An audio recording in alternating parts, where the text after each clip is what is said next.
chers amis, frères et sœurs,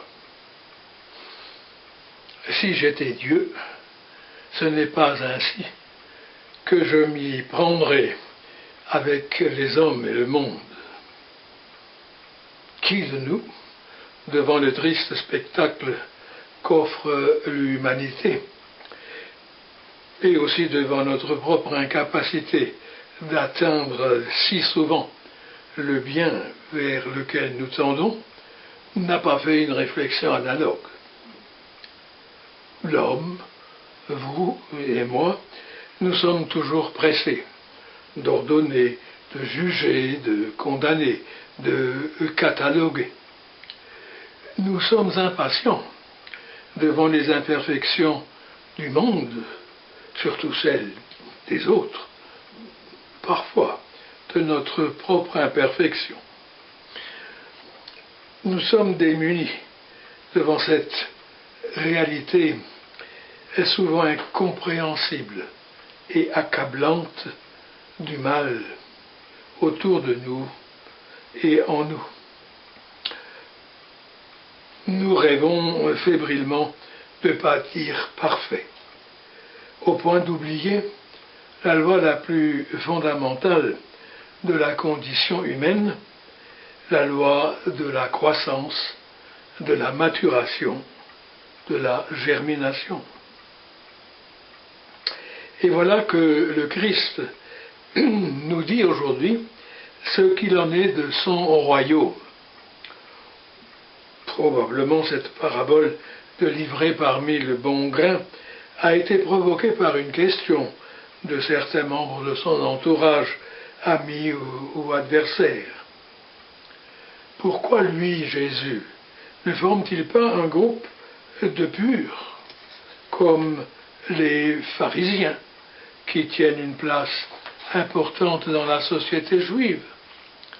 Pourquoi fréquente-t-il des gens qui ont mauvaise réputation, Matthieu, Nicodème, Marie-Madeleine?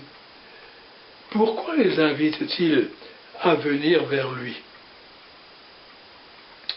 Question qui reste bien actuelle dans nos interrogations. Pourquoi tant d'imperfections dans notre Église? Tant de crises, de tendances diverses et opposées? Où est cette communauté vivante, pure, pénétrée de l'Esprit Saint de Dieu? Pourquoi tant de compromissions, apparentes ou réelles? Et parlant de blé et d'ivraie, Jésus fait comprendre à tous ses amis, comme à ses adversaires, la nouveauté de son message. Le royaume qu'il annonce, les disciples qu'il s'applique à former, ne correspondent pas à ce que ses auditeurs imaginent, ni même à ce qu'ils souhaitent. À nous qui désirons être ses disciples, Jésus nous invite à ne pas réduire l'histoire des hommes, la nôtre aussi, à l'attitude simpliste, mais commune, qui est trop souvent la nôtre, celle de mettre les bons d'un côté et les mauvais de l'autre. Et les bons, bien sûr, nous pensons que nous en sommes. Patience, confiance, tolérance, voici les attitudes de Dieu envers les hommes. Attitudes à mettre dans nos vies à l'égard de notre prochain. Tel est le sens de l'évangile d'aujourd'hui. Jésus met en garde contre la précipitation de ses serviteurs trop zélés qui voudraient arracher la mauvaise herbe dans les champs de blé. Il accepte dans le monde, dans son Église, le mélange des bons et des mauvais, davantage. Il va jusqu'à provoquer le scandale, donnant sa préférence aux pécheurs. Il n'a jamais rêvé d'une communauté de purs. Il patiente, comme son Père, et renvoie à la fin des temps le tri, pour que tout homme ait le temps de mûrir son destin. Et nous, qui sommes si pressés de juger, de classer, de cataloguer, combien de nos pensées, de nos conversations, n'ont comme objet que de ravager la moisson pour en extirper, soi-disant, la mauvaise herbe, pour la désigner. Comme les apôtres, nous voudrions déjà être au temps de la moisson et appeler le feu du ciel sur le récalcitrant. Le récalcitrant à Dieu ou à notre idée de Dieu. Le Christ, lui, est encore au temps des semailles. Laissez, attendez, patientez. Une maman ne doit-elle pas porter 9 mois la vie qui germe en son corps? Ne faut-il pas le temps d'un long hiver pour que fleurisse le printemps? Apprenez donc le temps de la patience. Il est le temps de Dieu. La patience chez l'homme, c'est l'écho de la liberté créatrice de Dieu. Dieu connaît le secret des lents mûrissements. Il sait la longue attente. Il faut du temps pour faire un homme.